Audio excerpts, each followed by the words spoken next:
The story of Atari is a borderline Greek tragedy. The company practically invented the home console market, and their early hits in the 1980s, including Space Invaders, Pac Man, and Defender, were the stuff of video game legends. Of course, in the end, that didn't matter. Atari produced mistake after mistake. They innovated too late, committed way too many errors in game development, and focused on profit at the expense of creativity. After a revolving door of corporate owners, Atari tried to recapture their magic in 1993, releasing the Atari Jaguar. Get bit by Jaguar, the slogan said. Unfortunately, the only company that was truly bit by Jaguar was Atari. The system flopped and helped destroy what was left of the company. Here's the story of why.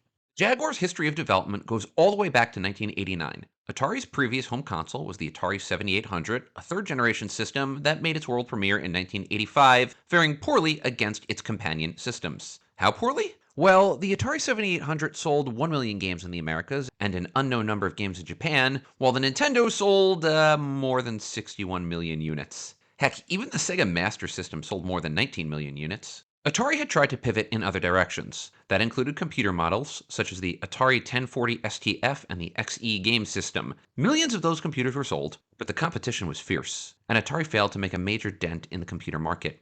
Atari took the technology from their ST computer line and applied it back to video games. That resulted in two proposed projects. The first, the Atari Panther, would be a 16-bit or 32-bit system. The goals during development actually kind of changed. The second system, the Jaguar, was to be more advanced. This system was developed by Flare Technologies. Previous systems developed by Flare included the Konix multisystem, an attempt in the late 1980s to design what was essentially a gaming system inside of a peripheral steering wheel. We actually covered this on our video on 9 great canceled systems, link in the description below. Flare got to work on both the Panther and the Jaguar. Development started on both of these systems, but in what might be the first time in recorded history that this has ever happened, development on the Jaguar actually went faster than anticipated. More importantly, Atari liked what they saw, and to borrow from a poker term, they went all in. In 1991, development on the Panther was canceled. John Matheson, one of the founders of Flare, would later say in an interview the goal of the Atari Jaguar was simultaneously to be practical with design and price and to leapfrog the rest of the world in terms of technology. Atari dedicated all of its resources to the Jaguar. In 1993, Atari dropped development of their line of computers. That same year,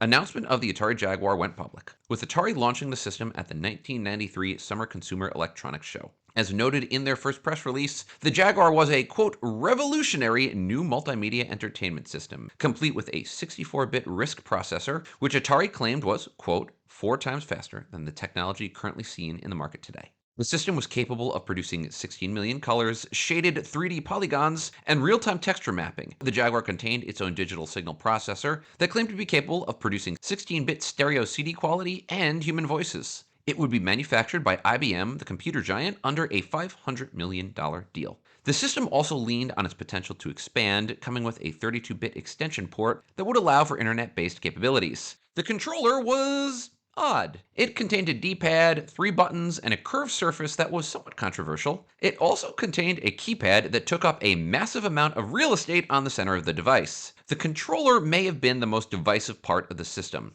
Its curved surface was at least somewhat ergonomic, but the keypad, why? Some games attempted to awkwardly shoehorn the use of the number pad. For example, some shooter games mapped the buttons for weapon selection, and other games used it for quick saving. The feature was generally not required, but it did add a level of convenience, once you got over the inconvenience of needing to use the buttons awkwardly. Anyway, as announced, the system would retail for $200, although that would actually rise to $250 by the time it made its premiere. Let's talk about the 64-bit nature of the system, because here's where the Jaguar created the most controversy. One of Atari's biggest marketing efforts was based around the claim that they had launched the world's first 64-bit system. So, was it truly 64 bits?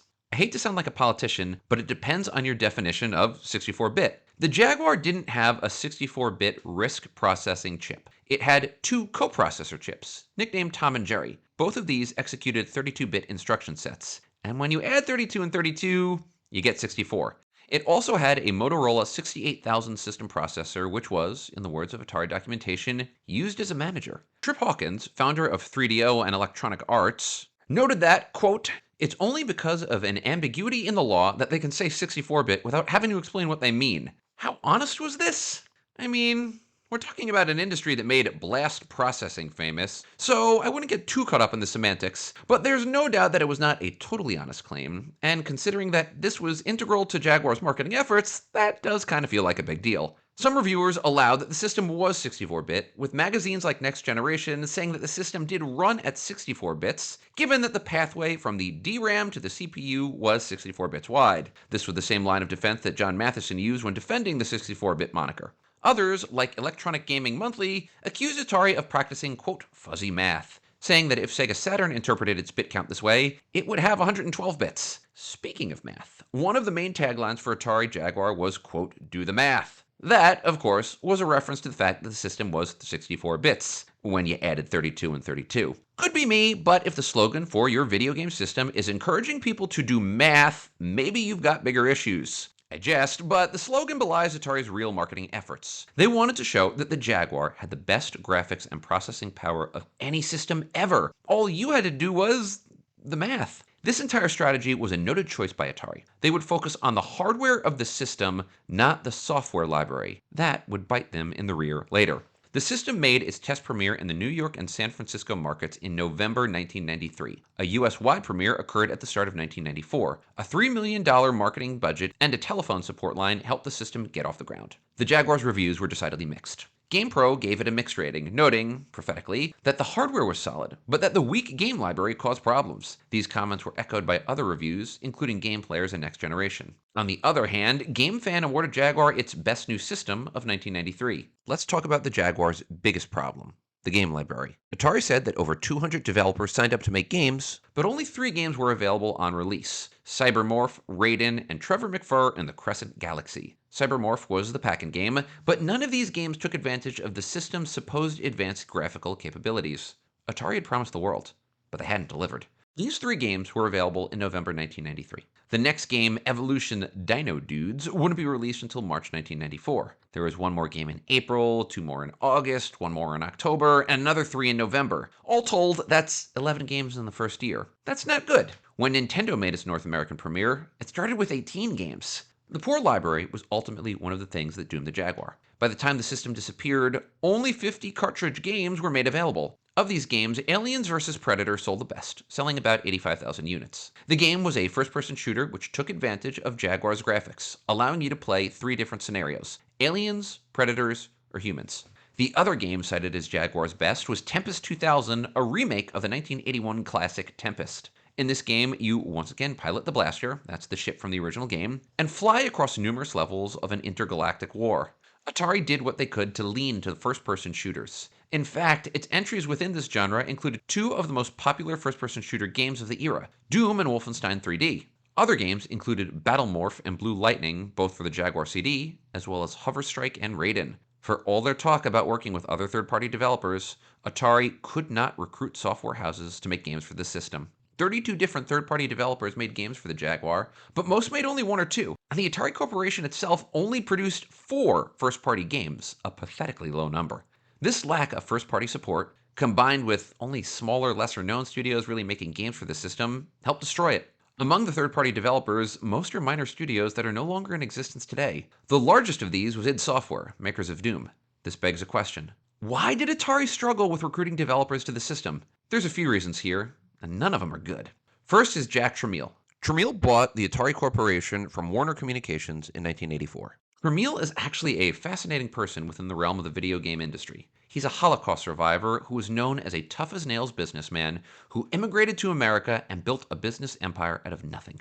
In 1976, he founded the Commodore International Corporation, a groundbreaking company which sold personal computers. The problem is that Tramiel and later his son, Sam, who was running Atari at the time of the Jaguar launch, had a terrible business reputation. They were known for poor treatment of staff, regular delaying of payments, and an obsession with the bottom line at the expense of quality, even at the expense of long-term value. That made dealing with any Tramiel-run company challenging. In various comments, Jack Tramiel was compared to Darth Vader, Attila the Hun, and Jabba the Hutt. All this meant that Atari leadership was, not exactly the most friendly when it came to building long-term relationships. The management style of the Tramiels was further exacerbated by Atari's history of difficult relationships with third-party developers. As you may know, Atari's poor treatment of their own developers led 4 members of their staff to leave and form Activision in the early 80s. Activision was the first third-party development company. It's worth remembering that Atari sued Activision to try to get them to back down, but only after bad-mouthing them to the gaming press. This management style flowed downhill and made it much more challenging to recruit third-party software companies. So did the lack of overall support that made the Jaguar more challenging to develop for. Atari did 2 things that made it much more difficult to develop for the system. First, the development cycle was rushed, particularly given the system's unique challenges. Regardless of whether or not the Jaguar could be considered a true 64-bit system, there is no doubt that it was the most advanced home console system, maybe alongside the 3DO, available at the time. Its unique multiprocessor architecture made the system difficult to understand, and developers needed time to figure out how to get the most out of it. However, that time was never given. System development started around 1991, giving developers barely 3 years to play around with the new system and new architecture. As a result, many developers simply walked away. Finally, development tools were inadequate. Atari's tools provided to third-party developers, including software, graphic engine kits, and other design tools, failed to meet developers' needs, particularly given the newness of the system. In an interview with Time Extension, Daryl Still, Atari Europe marketing director, commented, quote, "I'm not sure that the developer documentation was poor, just very complicated and very different to what many dev studios were used to." Despite these challenges, and these challenges were very, very real, Atari should have had an advantage when it first launched the Jaguar. Remember, we're in November 1993. Most video game enthusiasts consider the Jaguar to be part of the 5th generation of video game systems. This generation was characterized by polygon graphics, an increased use of shading and lighting, and the beginning of the switch to CD-ROM-based games. The 4th generation, which was dominated by Super Nintendo and Genesis, was anywhere from 2 to 5 years old and aging fast. In 1993, the only new system was the 3DO, released in October of that year. That system was struggling to get its feet under it, challenged to recruit developers for games, and cost $700. At a mere $250, and over a year before the Saturn and PlayStation made their Japanese debut, the Jaguar had plenty of lead time. It didn't play out that way. The Jaguar did outsell the 3DO in 1993, the first year it came out, despite its relatively limited release. That switched in 1994, when the 3DO astonishingly sold more units than the much cheaper Jaguar. That year, the Jaguar only sold 100,000 units. By May of 1995, according to GamePro magazine, the system had sold 150,000 units. Way, way, way too low. And then the juggernauts arrived. In November and December of 1994, the Sega Saturn and PlayStation made their debuts in Japan. The Saturn arrived in America in May of 1995, with the PlayStation following in September. This presented a major problem for the Jaguar. After over a year of a practically clear playing field, the system had failed to establish the necessary install base that was needed to be truly successful. Furthermore, it was constrained by poor brand reputation and little marketing resources. Sega was riding high from the Genesis, despite its recent failures, and spent a massive $50 million worldwide to market the system. The PlayStation was the first time that Sony had entered the home console market, but they were obviously a well-established brand for electronics even at the time. They assembled a world-class, experienced marketing team, one filled with former Sega and Nintendo executives. Their marketing budget was only a few $1,000,000, but when combined with their existing brand presence, it was massive. By the end of 1996, the Sega Saturn had sold an estimated 7.56 million units worldwide, on its way to selling as many as 17 million units. By the end of that same time period, 9 million units had been sold of the Sony PlayStation. The Atari Jaguar couldn't compete, and it was getting buried. By early 95, the price of the Jaguar was dropped to $150, well below the launch price of the Saturn, $399, or the PlayStation, $299. The Jaguar's price would eventually drop to $99 before the liquidation of the system. The price drop failed to make a dent in sales. As such, Atari turned to massive infomercials, with hyperactive salespeople manically showing off the product and all of its supposed strengths. The most infamous of these was the cave, which shows this guy in a cave, and a 90s gaming chair. And there's this lady in red, and a basketball game. Okay. Atari tried to get ahead of the competition by leaning in on some other rather unique innovations, which, if been given a chance to launch, may have turned into something. In September 1995, just weeks before the Jaguar stopped being manufactured, Atari released the Jaguar CD, a CD-based peripheral that cost an extra $150. The system did not sell more than 20,000 copies, and only 13 games were ever produced for it. Other innovations were announced but never released. For example, at the 1994 CES, Atari announced their partnership with Phylon to release the Jaguar Voice Data Recorder. According to the announcement, the device would ensure that, quote, playing Jaguar games with opponents over a single telephone line will be a reality in the fourth quarter of 1994. The system would have allowed players to play against each other via a phone line and speak over a headset simultaneously. For the early 90s, this was pretty cool. According to the release, the first games to be built with this capability would have included Doom, Club Drive, and Iron Soldier. Unfortunately, the device was never produced. Even more interesting was the apparent Atari Jaguar VR set. This was a virtual reality home console device that was supposed to be mass marketed in the early 1990s. The system was a partnership between Atari and a company called Virtuality, and it would have allowed Jaguar owners to play VR games. The prototype first appeared in 1995, but Atari developers were allegedly not satisfied with the quality of the device and sent it back for improvements. There's also some reports that it made testers woozy. One game,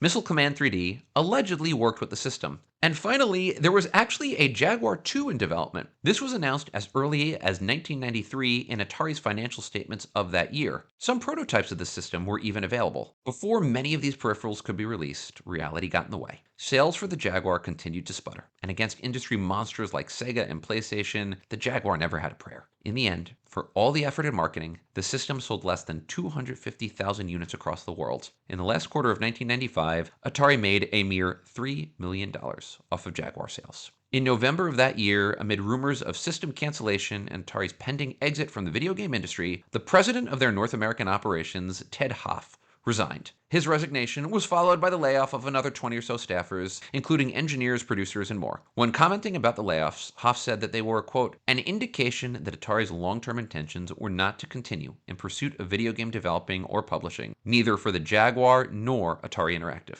The Jaguar's death was silent. There was no announcement, no press release. Instead, the system simply stopped being made in November 1995, and the company's shareholders found out in their 1996 stock filings. The system was gone, and took down many games that were in development, including a Jaguar version of Batman Forever and a sequel to Aliens and Predators. Atari's efforts with the system turned to liquidation. Prices dropped as low as $30. The failure of the Jaguar was the final nail in the coffin of this version of Atari. The company was a pioneer of the home console and arcade market, but repeated failures took it down. In 1996, Atari merged with the JTS Corporation, a company which made disk drives. In 1998, with JTS having financial struggles, Hasbro Interactive bought the Atari library for a mere $5 million.